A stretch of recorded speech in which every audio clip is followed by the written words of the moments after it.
Just in case you're not well acquainted with my next guest, Dave Portnoy is the founder and owner of Barstool Sports, a wildly successful media company with a particular appeal to young men, a demographic that helped Donald Trump win back the White House. Barstool Sports has nearly 50 million followers on TikTok, publishes some of the most popular podcasts in the country. Now, Portnoy's followers get a steady stream of sports content, financial advice, pizza reviews, and unfiltered and some say offensive conversations. In recent days, he has gone viral for comments about tariffs imposed by President Trump, whom Portnoy supports. Dave Portnoy joins me now. Thank you so much for being here. You have been openly questioning the president's tariff strategy. I want our viewers to see and hear what you said on Monday. I went super viral when I said I lost $7 million. I'd kill to be back to losing $7 million. I haven't even looked. If I had to guess, I'm down in these last 3 days, probably close to 20. I don't know, like 10, 15% of my net worth, poof. But I'm still here. That's the game. That's what I'm in. Like, do I like it? No. Am I crying? Am I like, oh, woe is me? I wish I voted for Kamala. No. Do I wish this didn't go down like this? Yes. Now, you obviously voted for President Trump. You also said that you think he's a smart guy. You are willing to give him a couple of days or even a couple of weeks. Where are you now? So it's uncomfortable. Anytime a stock market is like this and you're invested in it, it's certainly uncomfortable. But I stand with it. He ran on tariffs. He said he was a tariff fan. And I don't pretend to be an economist. I don't think I realized that we'd have this market crash. I don't think most people did. But I think he believes in what he's doing and trying to basically strong arm China and get better deals for the U.S. I'm willing to still give him time. I think the big date is the midterms, which is a long time out. But I do think that in this country, the number one issue, no matter what is going on, is the economy. And if the stock market doesn't show some signs of rebound or rebounding by then, I think people will speak with their vote. So, but I'm still, he was pretty straightforward that I'm tariffs. I don't like China. I'm going to do all this stuff. He's doing what he ran on. So to turn around just because we've had 3 or 4 bad days in the stock market, super uncomfortable. My bigger thing at this point is, let's not pretend it's not a major issue. Like it is, and you can't separate. I don't think I saw the Treasury Secretary Bassett today, like separating Main Street and Wall Street. Yes, he did. They're pretty connected. Yeah, they're pretty connected in my book. So I don't know if he's just talking about the super fat cats, but if the stock market's tanking, we are going to have an economic meltdown over the long term. So I'm still going to give him time. He said, I think Trump said, it was a sick patient. He needed to take medicine. I'm taking my medicine, and I don't like my medicine, but I'm willing to take it. I voted for him.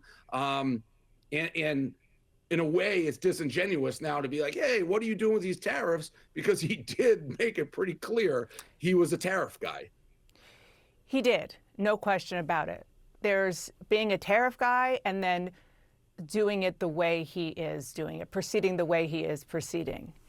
You comfortable with that too? Not just the policy, but the process through which he is imposing this policy? I certainly wish he would give maybe a victory here or there right now. Like, he has the power really to turn the stock market and get it ripping. And when there's been a fake rumor or a misquote, like he's going to postpone the tariffs or whatever, if he would come out and say, hey, we did this great agreement with Japan or Vietnam, the stock market would rip. I firmly believe that. Instead, what do you say? Everyone's kissing his ass last night. But that's right. Trump. Like, that is how he speaks. And it does resonate in a way to people. Like, I'd almost rather feel like I'm getting straight talking, and I can't change. It's like, that's always who he's been. Do I wish maybe he was treating our friends a little nicer, our allies, and things like that? Yeah, because I'm in the stock market. But at the same time, this is who I voted for, and time is going to bear it out. He's playing an extremely high-risk game of poker. And if it turns out great, it'll be a great move and one of the great things that he's done. If not, I think the voters will speak at midterms. There is a long time, Dave, between now and the midterms, particularly when you think about how quickly things have changed just even in the past couple of weeks with the economy. You're okay? You can just stomach this until, if it continues where it is, until the midterms? If we drop 5% every day from here to the midterms, no, I can't stomach that. Nobody's going to stomach that. If this flattens out and we don't have gigantic drops and it doesn't keep dropping to that effect, yes, I can handle that for a long time. If it every day we're going through crazy, I mean, I thought today would be worse than it was because today was the deadline and the market is unpredictable. So if we've bottomed out or gotten close to bottom out, yeah, I can live with that. I can live with that proposition. And again, do I love everything? Like, did I love that he was on the golf course, when the stock market was tanking? No. But if he could sit around and say, you know what? Like, he's almost in a box where if he can't show weakness in these negotiations. So you can't just run now that the market is bad, because then all of this would have been for nothing. So I'm hoping his art of the deal comes to fruition. But no, if you're asking me, can I wait a year and a half with the stock market tanking 5% every day or 4% or 3%? No, I don't think anybody can. You have talked about the midterms a lot and about the fact that Democrats could or maybe should win big if we are where we are then, which is a very big if. Could you see yourself supporting Democrats? Yeah, absolutely. One thing about me, which drives me crazy, I vote for Trump. I support him.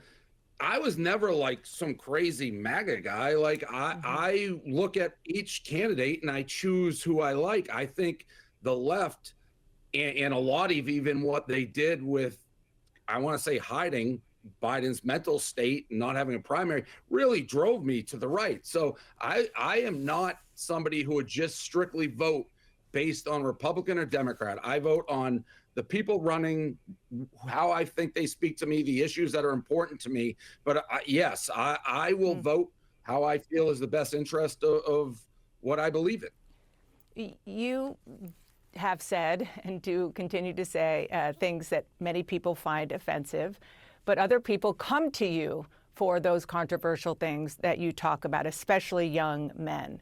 And we talk a lot about young men as it sort of relates to politics on the show, on Inside Politics.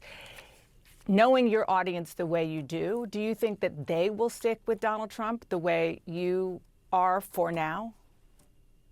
Yes, I don't think people are bailing ship now. It's way too early. Now, again, I think a lot of people who follow me are interested in the stock market. I think when you hear, Wall Street, Main Street, there's a major shift that has happened, I would say, I don't know, 4 or 5 years, but the average person can invest in the stock market now. Like, it's a lot harder. 20 years ago, when you needed a broker, you can just go to Robinhood, log on. People are buying crypto, they're buying stocks. So it's far more intertangled. And I think a lot of people care about it, but I don't think people are jumping ship right now. And one thing that I really can't think or can't be underestimated, and I even say it now, like I get more hate, and I've always gotten more hate and more extreme hate from the left than I've gotten from the right. And this is before people knew what side I was on. I find the left personally far more intolerant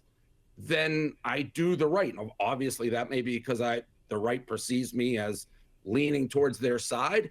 But yeah, we're really, when you say, are people going to switch? People in my shoes, I really feel like believe we don't have a spot in the Democratic Party right now. If I went through my mentions, people are calling me really, like, and I don't post it, but like nasty things like I'm sexist, I'm racist, I'm this, I'm that. I, again, would invite anybody to go really dig into what I've said and what I've done in the past. And there's just nothing to add up to that. But the hate I get is extreme. Yeah, well, hopefully you'll come back and we can talk about, you were discussing the Democratic Party. Right after the election, I played a soundbite of you talking about the fact that Democrats have a moral superiority complex for David Axelrod, and he's pretty important Democrat in the party, and he said he agreed with you. So we can talk about that. Just one last question, yes or no. Has Donald Trump reached out to you since you've been talking about the tariffs? No. Nope. Okay. I don't even know. I don't think he has my number, but no. He has ways. Dave Portnoy, thank you so much. And it wouldn't change. Yeah, it wouldn't change how I felt, but thank you. Appreciate it. Thanks for coming on.